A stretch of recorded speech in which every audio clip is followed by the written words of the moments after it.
Hello बच्चों। तो आप सब कैसे हैं?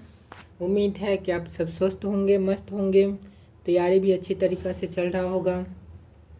तो चलते हैं आज का नया सेशन, नया क्वेश्चन की तरफ।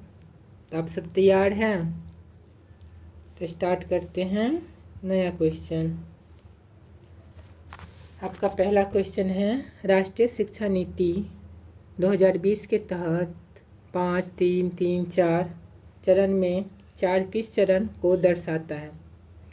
ऑप्शन ए प्राथमिक चरण, ऑप्शन बी मध्य चरण, ऑप्शन सी माध्यमिक चरण, ऑप्शन डी बुनियादी चरण। तो इसमें से आपका आंसर कौन सा होगा? ऑप्शन सी माध्यमिक चरण। कौन सा होगा? ऑप्शन सी माध्यमिक चरण।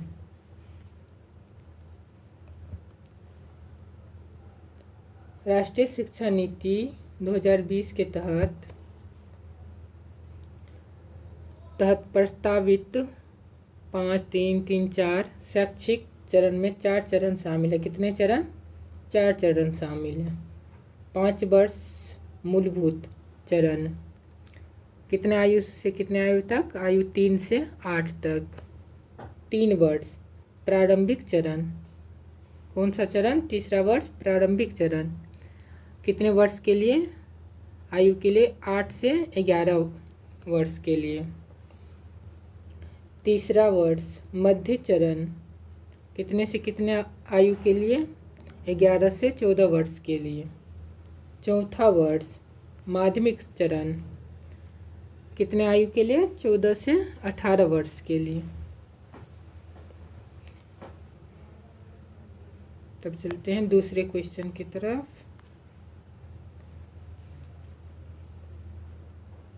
(2026) में G20 शिखर सम्मेलन की मेजबानी कौन सा देश करेगा? 2026 में G20 शिखर सम्मेलन का मेजबानी कौन सा देश करेगा?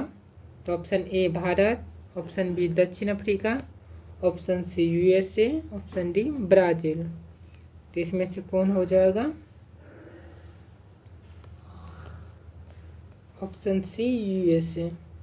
कौन करेगा 2026 में G20 शिखर सम्मेलन का मेजबानी? तो USA। संयुक्त राज्य अमेरिका 2026 G20 शिखर सम्मेलन की मेजबानी करेगा। यह बैठक कहाँ हुआ था? फ्लोरिडा के मियामी में आयोजित होने वाली है। कहाँ होने वाली है? फ्लोरिडा के मियामी में आयोजित होने वाली है। क्वेश्चन तीसरा, इसरो का गगनयान मिशन किस वर्ष के लिए निर्धारित है? इसरो के Gaganyaan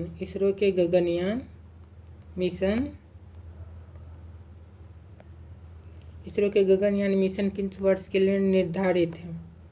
option A 2024, option B 2025, option C 2026, option D 2027। किसके लिए है? Option D 2027। किसके लिए? तो ऑप्शन डी 2027 के लिए। इसमें देखते हैं इसरो के गगनयान कार्यक्रम किसका? इसरो के गगनयान कार्यक्रम के तहत पहला मानव अंतरिक्ष मिशन। कौन सा? पहला मानव अंतरिक्ष मिशन वर्तमान में 2027 के लिए लक्षित है। किसके लिए? 2027 के लिए लक्षित है, जबकि पिछली रिपोर्ट में 2026 के अंत में संभावित प्रेक्षण का संकेत दिया गया था। वर्तमान समस्या सीमा को अपडेट कर दिया गया है। इस मिशन का उद्देश्य 4 अंतरिक्ष यात्री, कितने यात्री? 4 अंतरिक्ष यात्री को 3 दिवसीय मिशन के लिए 400 किलोमीटर की ऊंचाई पर पृथ्वी के निचले कक्ष में भेजना है और फिर भारतीय जल क्षेत्र में पृथ्वी पर सुरक्षित वापस लाना है। कहाँ लाना है? भारतीय जल क्षेत्र में पृथ्वी पर सुरक्षित लाना है। चलते हैं अगले क्वेश्चन की तरफ। भारतीय संविधान का कौन सा अनुच्छेद सामान्य नागरिक सहायता से संबंधित है? भारतीय संविधान का कौन सा अनुच्छेद सामान्य नागरिक सहायता से संबंधित है? अनुच्छेद 40, अनुच्छेद 44, अनुच्छेद 50, अनुच्छेद 51। तो आपका आंसर कौन सा होगा? ऑप्शन बी, अनुच्छेद 44। कौन सा? ऑप्शन बी, अनुच्छेद 44। अनुच्छेद 44 भारतीय संविधान के भाग 4 में राजनीति के निर्देशक सिद्धांत का हिस्सा है। यह राज्य के अपेक्षा करता है वह भारत के पूरे क्षेत्र नागरिकों के लिए एक समान नागरिक संहिता सुनिश्चित करने का प्रयास करेगा। इस उद्देश्य का विभिन्न धार्मिक समुदाय के व्यक्तिगत कानून जैसे विवाह, तलाक, विरासत और गोद लेने को एकीकृत करके राष्ट्रीय एकता, लौकिक समानता और धर्मनिरपेक्ष को बढ़ावा देना। किसको बढ़ावा देना? धर्मनिरपेक्ष को बढ़ावा देना। चलिए दूसरे क्वेश्चन की तरफ। आईसीसी पुरुष T20 विश्व कप 2026 का आयोजन कहाँ किया जाएगा? आईसीसी पुरुष T20 विश्व कप 2026 का योजना कहाँ किया जाएगा? Bharat, Sri Lanka, Australia, England, West Indies. कहाँ किया जाएगा? तो वो ये अपने भारत और श्रीलंका में किया जाएगा। कहाँ किया जाएगा? भारत और श्रीलंका में। आईसीसी पुरुष T20 विश्व कप 2026 की सह मेजबानी भारतीय क्रिकेटर कंट्रोल बोर्ड BCCI कौन? BCCI और श्रीलंका क्रिकेट SLC द्वारा की जा रही है। यह टूर्नामेंट 7 फरवरी से 8 मार्च 2026 तक भारत के 5 और श्रीलंका के 3 स्थानों पर आयोजित किया जाएगा। कहाँ किया जाएगा? भारत और श्रीलंका के स्थानों पर आयोजित किया जाएगा।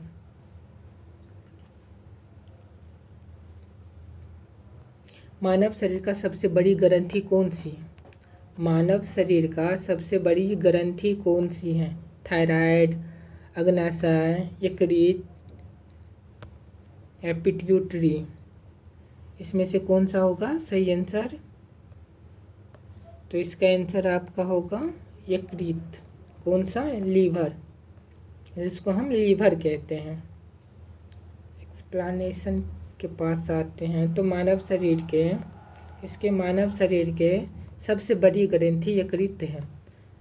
सबसे बड़ी ग्रंथि कौन सा है? यकृत है, जिसका वजन लगभग 1.5 से 2 किलोग्राम होता है। 1.5 kg से 2 kg होता है। यह पाचन के लिए आवश्यक पीत रस का स्रावन करता है और विसहरण जैसे महत्वपूर्ण कार्य करता है। पिट्यूटरी ग्रंथ मानव शरीर की सबसे छोटी ग्रंथि है, जिसे मास्टर ग्रंथि भी कहा जाता।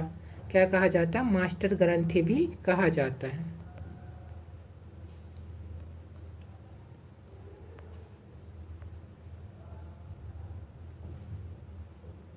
विटामिन सी की कमी से कौन सा रोग होता है? विटामिन सी की कमी से कौन सा रोग होता है? बेरी, स्कर्वी, रिटेक्स, रतौंधी। तो विटामिन सी की कमी से कौन सा रोग होता है? स्कर्वी। कौन सा रोग होता है? स्कर्वी। एक्सप्लेनेशन के पास आते हैं। तो इसमें एक्सप्लेनेशन में दिया है विटामिन सी की कमी से स्कर्वी नामक रोग होता है। इस रोग के लक्षण में मसूड़ों में से खून आना। इसका लक्षण क्या है? मसूड़ों में से खून आना, समान कमजोरी और त्वचा में रक्तस्राव शामिल है। बेरी विटामिन B1 की कमी के कारण होता है। बेरी रोग किसके कारण होता है? तो विटामिन B1 के कमी से। रिकेटस विटामिन D के कमी से होता है। किसके कारण होता है? विटामिन D के कमी से होता है। रतौंधी नाइट ब्लाइंडनेस विटामिन ए की कमी के कारण होता है। किसके कमी के कारण होता है? रतौंधी विटामिन ए के कमी के कारण होता है। तो चलते हैं अगले प्रश्न की ओर।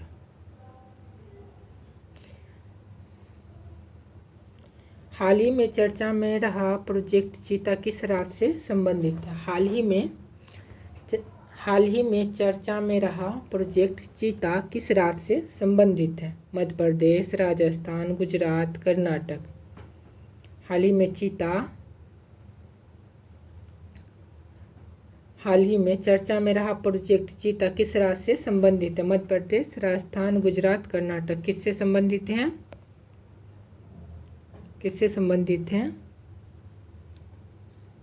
मध्य प्रदेश। किससे संबंधित हैं? मध्य प्रदेश।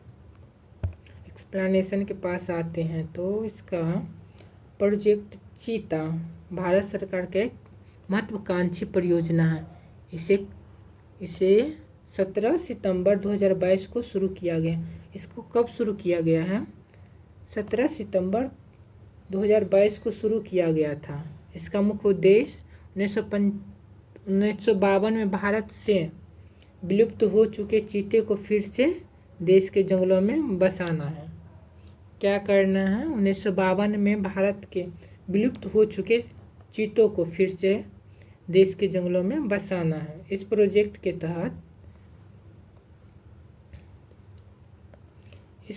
के तहत नामीबिया और दक्षिण अफ्रीका के चीतों को मुख्य रूप से मध्य प्रदेश के कूनो राष्ट्रीय उद्यान राष्ट्रीय उद्यान में लाया गया था।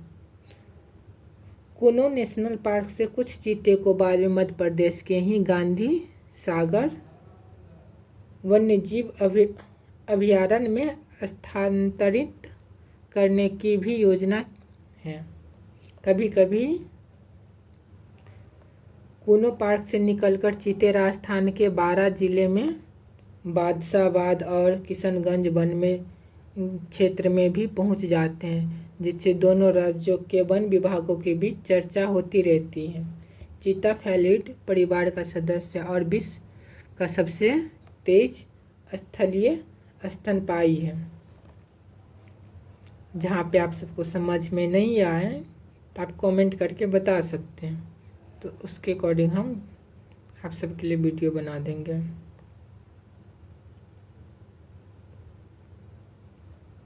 कंप्यूटर का मस्तिष्क किसे कहा जाता है? रैम, रोम, सीपीयू, हार्ड डिस्क। किसको कहते हैं? सीपीयू को। सीपीयू का फुल फॉर्म क्या होता है? Central processing unit. सीपीयू का फुल फॉर्म क्या होता है? Central processing unit.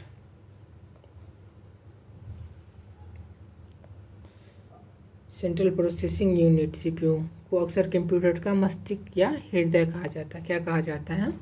मस्तिष्क या हृदय कहा जाता है। यह कंप्यूटर का सिस्टम का मुख्य घटक है जो गणना करता है, निर्देशों को निष्पादित करता है और मेमोरी, स्टोरेज और पेरिफेरल्स के बीच डेटा प्रवाह को संबंधित करता है। क्या करता है? डेटा प्रवाह को संबंधित करता है। प्लासी का युद्ध कब लड़ा गया था? प्लासी का युद्ध कब लड़ा गया था? 1757, 1764, 1857, 1526। कब लड़ा गया था? 1757। कब लड़ा गया था? तो 1757 में। प्लासी का युद्ध कब लड़ा गया था? तो 1757 में। प्लासी का युद्ध 23 जून 1757 को लड़ा गया था। कब लड़ा गया था? 23 जून 1757 को लड़ा गया था। यह युद्ध बंगाल के नवाब सिराजुद्दौला और ब्रिटिश ईस्ट इंडिया कंपनी के बीच हुआ था। किसके बीच हुआ था? ब्रिटिश इंडिया कंपनी के बीच जो हुआ था। इस युद्ध को भारत में ब्रिटिश शासन की शुरुआत का एक महत्वपूर्ण मोड़ माना जाता है। क्या माना जाता है? ब्रिटिश शासन की शुरुआत का एक महत्वपूर्ण मोड़ माना जाता है।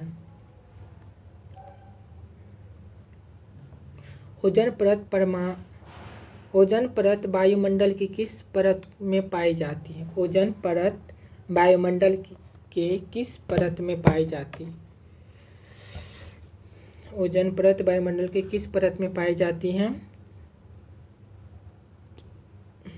क्षोभमंडल, समताप मंडल, मध्यम मंडल, बहिर्मंडल। किस में पाया जाता है? समताप मंडल। किस में पाया जाता है? तो समताप मंडल में। इसका एक्सप्लेनेशन के पास आते हैं। तो ओजोन परत क्या है? ओजोन परत एक मुख्य रूप से समताप मंडल है। क्या है? ओजोन परत मुख्य रूप से समताप मंडल है, समताप मंडल में पाई जाती है। यह पृथ्वी के वायुमंडल की दूसरी परत है जो क्षोभमंडल के ऊपर और मध्यमंडल के नीचे स्थित है। ओजोन परत पर सूर्य के आने वाली हानिकारक बैंगनी विकिरणों को अवशोषित करने के पृथ्वी पर जीवन की रक्षा करती हैं। क्या करती है? पृथ्वी पर जीवन की रक्षा करती हैं।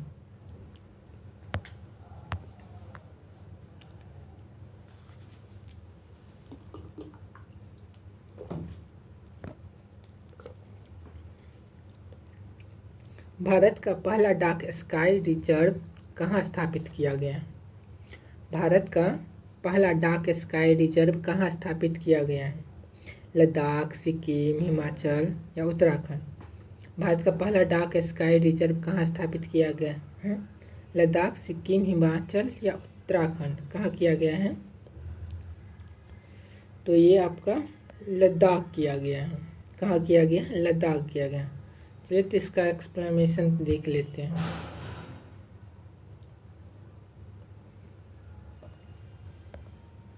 भारत का पहला डार्क स्काई रिजर्व केंद्र शासित प्रदेश लद्दाख में स्थापित किया गया है। यह रिजर्व पूर्वी लद्दाख के हनले गांव में चांगथांग वन्यजीव अभयारण्यों का एक हिस्सा है। कहाँ है? हनले गांव में चांगथांग वन्यजीव अभयारण्यों का एक हिस्सा है। यह क्षेत्र अपनी उच्च ऊंचाई और न्यूनतम प्रकाश प्रदूषण के लिए जाना जाता है, जो इसे खगोलीय अध्ययन और एस्ट्रो टूरिज्म के लिए एक आदर्श स्थान बनाता है। किसके लिए बनाता है? एस्ट्रो टूरिज्म, खगोलीय पर्यटन के लिए एक आदर्श स्थान बनाता है। चलिए अगले क्वेश्चन की तरफ। विश्व पर्यावरण दिवस कब मनाया जाता है? विश्व पर्यावरण दिवस कब मनाया जाता है? विश्व पर्यावरण दिवस 22 अप्रैल, 5 जून, 16 सितंबर, 1 दिसंबर। कब मनाया जाता है? तो 5 जून को मनाया जाता है। विश्व पर्यावरण दिवस कब मनाया जाता है? तो 5 जून। एक्सप्लेनेशन के पास आते हैं। तो इसमें क्या लिखा है? विश्व पर्यावरण दिवस प्रतिवर्ष 5 जून को मनाया जाता है। यह दिवस पर्यावरण संरक्षण के लिए जागरूकता और कार्रवाई को प्रोत्साहित करता है। 22 अप्रैल को विश्व पृथ्वी दिवस मनाया जाता है। क्या मनाया जाता है? 22 अप्रैल को विश्व पृथ्वी दिवस मनाया जाता है। 16 सितंबर को विश्व ओजोन दिवस मनाया जाता है। 16 सितंबर को क्या मनाया जाता है? विश्व ओजोन दिवस, वर्ल्ड ओजोन डे मनाया जाता है। 1 सितंबर को विश्व एड्स दिवस मनाया जाता है। ये इम्पोर्टेंट सब है, तो आप सब याद रखिएगा। चलते हैं अगले क्वेश्चन की तरफ।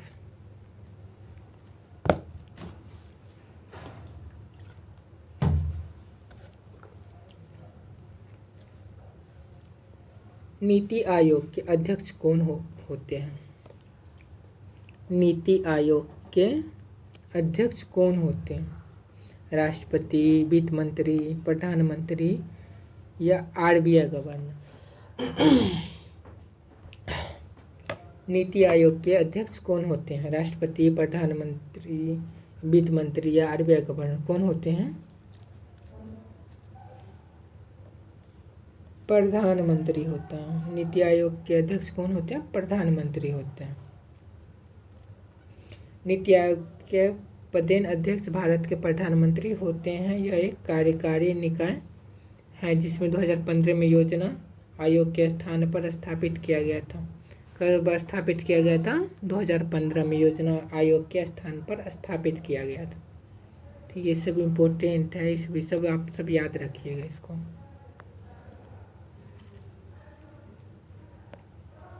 काजीरंगा राष्ट्रीय उद्यान किसके लिए प्रसिद्ध है? काजीरंगा राष्ट्रीय उद्यान किसके लिए प्रसिद्ध है? बाघ, एक सिंगा वाला गेंडा, शेर, हाथी, किसके लिए प्रसिद्ध है? तो एक सिंगा वाला गेंडा किसके लिए प्रसिद्ध है? एक सिंगा वाला गेंडा। काजीरंगा राष्ट्रीय उद्यान भारत के असम राज्य में स्थित है। कहाँ है? असम राज्य में स्थित है। यह विशेष रूप से एक सींग वाले गेंडा भारतीय गेंडे के संरक्षण के लिए विश्व स्तर पर प्रसिद्ध है। किसके लिए? विश्व स्तर के लिए प्रसिद्ध है। विश्व स्तर पर प्रसिद्ध है। सत्यार्थ प्रकाश पुस्तक के लेखक कौन है? सत्यार्थ प्रकाश पुस्तक के लेखक कौन है?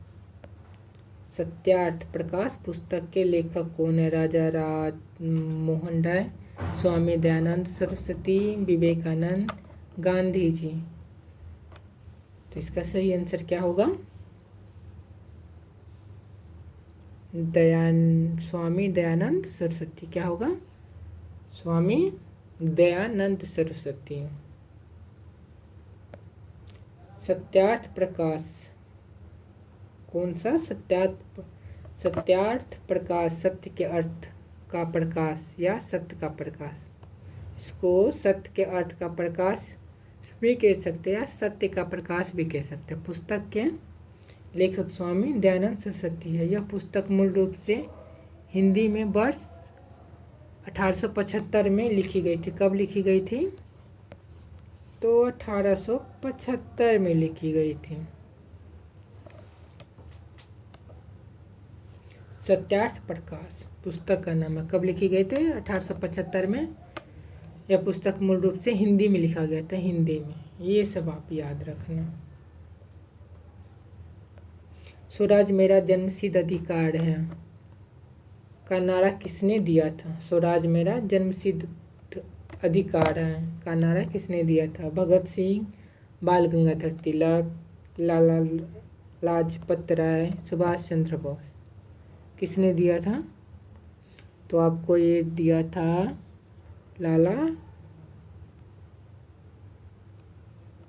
स्वराज मेरा जन्मसिद्ध अधिकार है कौन दिया था? बाल गंगाधर तिलक। कौन दिया था? बाल गंगाधर तिलक।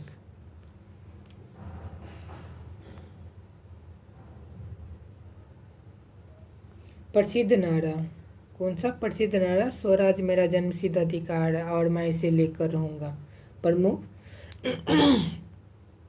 प्रमुख स्वतंत्रता सेनानी और समाज सुधारक बाल गंगाधर तिलक द्वारा उठाया गया था। ब्रिटिश औपनिवेशिक शासक के खिलाफ स्वतंत्रता संग्राम के दौरान यह नारा भारत स्वतंत्रता का मूल मंत्र बन गया। क्या बन गया?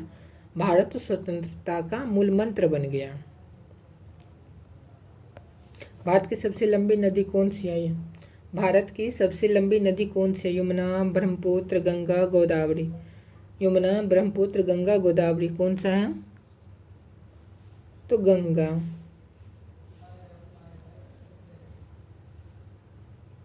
भारत की सबसे लंबी नदी गंगा है जिसका कुल लंबाई कितना है? 2525 किलोमीटर। कितना है? 2525 किलोमीटर। यह पूरी तरह से भारतीय मुख्य भूमि से होकर बहती है। यह उत्तराखंड गंगोत्री ग्लेशियर से निकलती है और उत्तर प्रदेश, बिहार और पश्चिम बंगाल सहित कई राज्यों से होकर बंगाल की खाड़ी में मिल जाती है। हालांकि ब्रह्मपुत्र और सिंधु जैसी अन्य नदियों कुल लंबाई में गंगा से अधिक लंबी हैं, लेकिन भारतीय क्षेत्र के भीतर उनके द्वारा तय की गई दूरी गंगा की तुलना में कम है।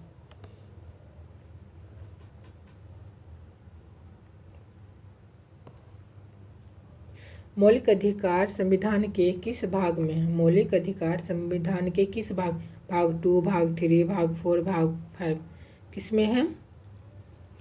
तो भाग 3 में। किस में है? मौलिक अधिकार संविधान के किस भाग में है? मौलिक अधिकार संविधान के किस भाग में है? तो भाग 3। भारतीय संविधान के भाग 3 अनुच्छेद 12 से 35 में मौलिक अधिकारों का वर्णन है। ये अधिकार भारतीय नागरिकों को प्रदान किए गए और सामान्य स्थिति में सरकार द्वारा सीमित नहीं किया जा सकेगा।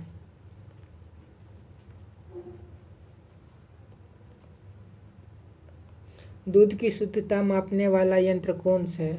दूध की शुद्धता मापने वाला यंत्र कौन सा है? Barometer, hygrometer, electrometer, thermometer. तो कौन सा होगा? तो लेक्टोमीटर। दूध नापने के लिए हम लेक्टोमीटर का यूज करते हैं। किसका यूज करते हैं? दूध मापने के लिए तो लेक्टोमीटर का यूज करते हैं। दूध की शुद्धता या घनत्व मापने के लिए इलेक्ट्रोमीटर का उपयोग किया जाता है। किसका उपयोग किया जाता है? तो इलेक्ट्रोमीटर का उपयोग किया जाता है। यह उपकरण दूध के विशिष्ट गुरुत्व के सिद्धांत पर कार्य करता है। यह उपकरण दूध के विशिष्ट गुरुत्व के सिद्धांत पर कार्य करता है। बैरोमीटर का उपयोग वायुमंडलीय के दबाव मापने के लिए किया जाता है। बैरोमीटर का उपयोग किस लिए किया जाता है? वायुमंडल के दबाव के मापने के लिए किया जाता है। हैग्रोमीटर का उपयोग कहाँ होता है? हवा की आर्द्रता मापने के लिए किया जाता है। हवा की आर्द्रता मापने के लिए किया जाता है। थर्मामीटर का उपयोग तापमान मापने के लिए किया जाता है। थर्मामीटर तो आप सब भी देखे होंगे, जब किसी को फीवर आता है तो फीवर चेक करने के लिए थर्मामीटर का यूज हम लोग करते हैं। वैसे आपको इलेक्ट्रोमीटर भी मिल जाएगा डायरी सब पे, जहाँ पे दूध सब मिलता है, तो दूध वाले डायरी के पास मिल जाएगा आपको इलेक्ट्रोमीटर।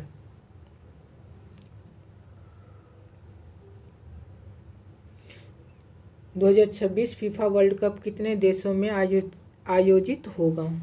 2026 फीफा वर्ल्ड कप कितने देशों में आयोजित होगा? 1, 2, 3, 4। कितने देशों में? तो 3। 2026 फीफा वर्ल्ड कप कितने देशों में आयोजित होगा? तो 3। 2026 फीफा विश्व कप का आयोजना 3 देशों द्वारा संयुक्त रूप से किया जाएगा। ये देश कनाडा, मेक्सिको और संयुक्त राज्य अमेरिका है। यह पहला अवसर होगा जब 3 देश मिलकर एक टूर्नामेंट की मेजबानी करेगा। कितने देश मिलकर टूर्नामेंट का मेजबानी करेगा? 3 देश मिलकर टूर्नामेंट का मेजबानी करेगा। यह पहला बार है कि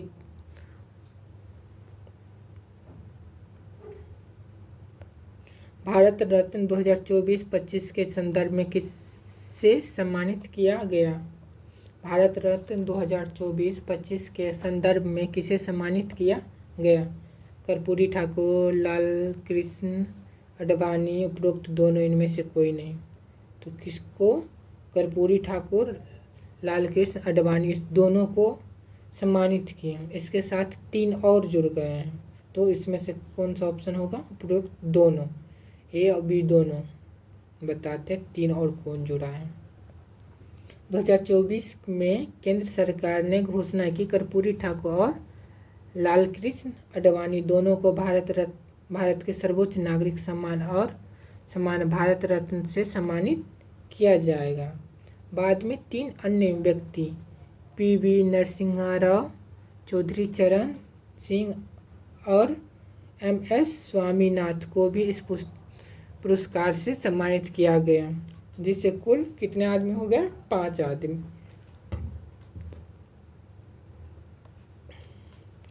सांची का सपूत किसने बनवाया था? सांची का सपूत किसने बनवाया था? चंद्रगुप्त, अशोक, बिंबिसार, कनिष्क।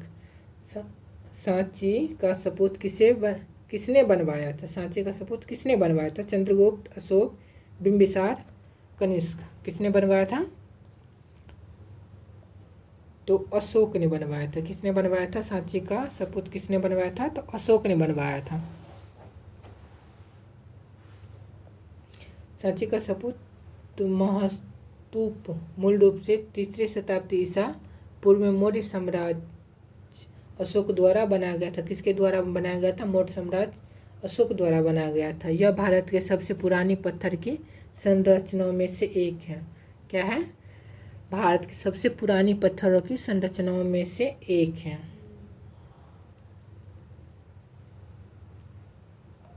भारत का राष्ट्रीय खेल दिवस कब मनाया जाता है? भारत का राष्ट्रीय खेल दिवस कब मनाया जाता है? भारत का राष्ट्रीय खेल दिवस कब मनाया जाता है? 15 अगस्त, 26 जनवरी, 29 अगस्त, 2 अक्टूबर। कब मनाया जाता है? तो 29 अगस्त को। कब मनाया जाता है? 29 अगस्त को। भारत के राष्ट्रीय खेल दिवस हर साल 29 अगस्त को मनाया जाता है। यह दिन हॉकी के महान खिलाड़ी मेजर ध्यानचंद की जयंती के उपलक्ष्य में मनाया जाता है। किसके उपलक्ष्य में मनाया जाता है? मेजर ध्यानचंद की जयंती के उपलक्ष्य में मनाया जाता है, जिन्हें हॉकी के जादूगर के नाम से भी जाना जाता है। किन के नाम से जाना जाता है? हॉकी के जादूगर के भी नाम से जाना जाता है। इन्होंने 1928, 1932 और 1936 में भारत के लिए ओलंपिक में 3 स्वर्ण पदक जीते हैं। कितने स्वर्ण पदक जीते हैं? 3 स्वर्ण पदक जीते। इस दिवस को उद्देश्य खेलों के महत्व को बढ़ावा देना और युवा पीढ़ी को खेल व फिटनेस के प्रति प्रोत्साहित करना। इस अवसर पर राष्ट्रपति भवन में उत्कृष्ट एथलीटों और प्रशिक्षकों को प्रतिष्ठित खेलों पुरस्कार भी प्रदान किए जाते हैं।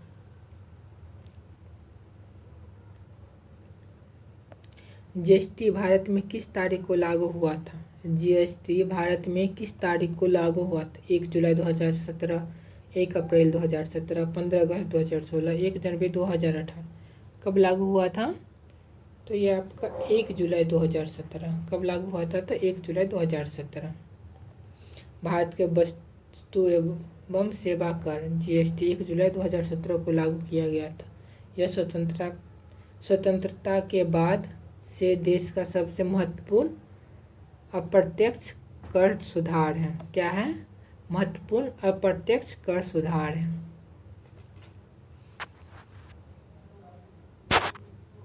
क्लास आप सबको कैसा लगा?